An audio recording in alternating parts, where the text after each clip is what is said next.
All right, welcome. Today, we're going to tackle one of the most important, but honestly, one of the most overlooked parts of data science. We're talking about how you take messy, unreliable data and turn it into something you can actually build a business on.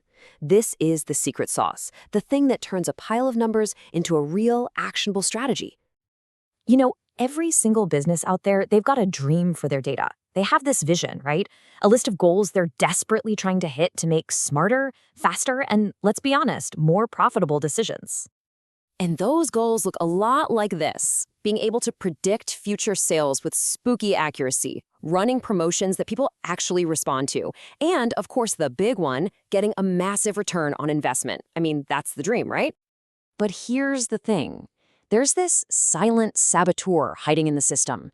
It's this one fundamental problem that can completely poison the well and bring your entire data-driven strategy crashing down before it even gets started.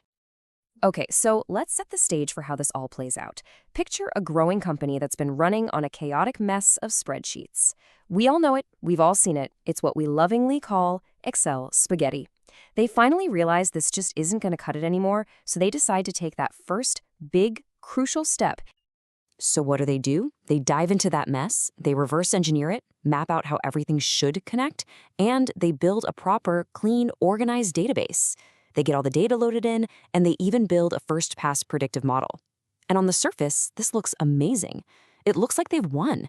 The chaos is finally tamed. But, and this is a huge but, this is where a super dangerous illusion creeps in. You've got to understand that just because your data is nicely structured in a database, that doesn't mean it's clean. It doesn't mean it's right. Structure and integrity are two totally different things. So you can imagine the scene, right? The team's probably high-fiving. The database is up and running, all the data is finally in one place, and they're thinking, okay, the heavy lifting is done. Let's get to the fun stuff. Let's do some analytics. But underneath that shiny, new, structured surface, all sorts of problems are hiding, just waiting to throw off every single analysis they run. And what's wild is just how many different types of errors are hiding in there. We're talking about missing data that's not just random, but missing for a specific reason.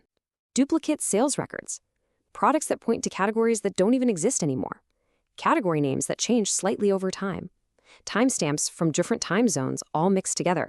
I mean, it is a literal minefield. And this is exactly where the pros come in.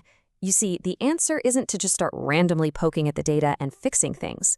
No, the first step is a full-on, systematic data integrity audit.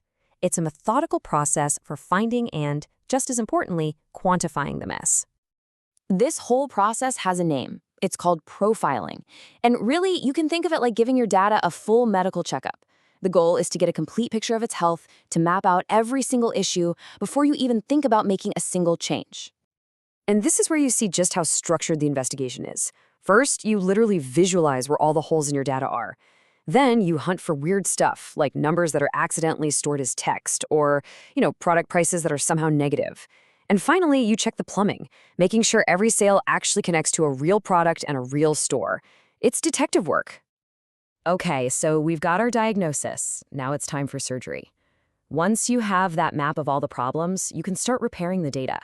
But you have to do this really carefully, with a good reason for every single fix you apply. Now, some of this stuff is, pretty straightforward. You find and get rid of the duplicate records. You take all the different spellings and misspellings for a single category and standardize them to one official name. That's called canonicalization. You fix the time zone mix-ups. This is all the low-hanging fruit. But what about all those missing values? You can't just delete the records. That would throw away valuable info. The process of filling in the gaps is called imputation.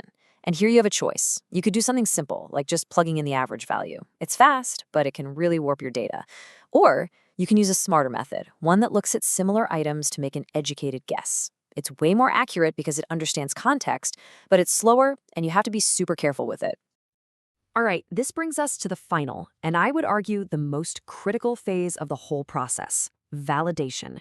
After all that cleaning and fixing and filling in, you have to prove that you actually made things better and didn't accidentally make them worse. So after all that work, how do you actually know your data is trustworthy? You fundamentally changed it. How can you be positive that this new version is a better reflection of reality and that you haven't introduced some weird new bias into the mix? You do what's called a modeling sanity check. It's basically a series of tests to make sure you didn't mess things up. You check that your fancy imputation didn't accidentally cheat by looking at the future. You compare the overall shape of your data, before and after, to see if anything looks weird. And then, the moment of truth, you retrain that original baseline model on your newly cleaned data. And here it is. The proof is in the pudding.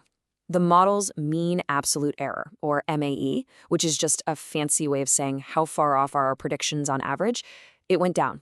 A lot. And lower is better. This shows the cleaning worked. The data is now a better, more accurate predictor of the future. Okay, so let's zoom all the way back out. We've been deep in the technical weeds of this workflow, but what does all of this intense focus on integrity actually mean for the business and those big goals we talked about at the start? You can really boil this entire journey down to this simple path. You start by giving your data structure, but that's not enough. The absolutely essential bridge is integrity, which is what this whole explain has been about. Because only when you have integrity can you find the real signal in all that noise, and only then can you build a winning strategy. And the payoff here is huge. Now, with clean data, you can actually move on to things like accurate forecasting. You can finally do a reliable analysis of your ROI. Because at the end of the day, data integrity isn't just some techie cleanup job. It is the non-negotiable, gotta-have-it foundation for making any real impact on the business. There's a quote that just sums this whole thing up perfectly. From spreadsheets to strategy, building foundations for predictive retail. That's the whole story right there. So I'll leave you with a question to think about for your own work. Your analytics might be powerful, and your dashboards might look incredible, but can you say with 100% confidence that they're built on a foundation of true, validated data trust?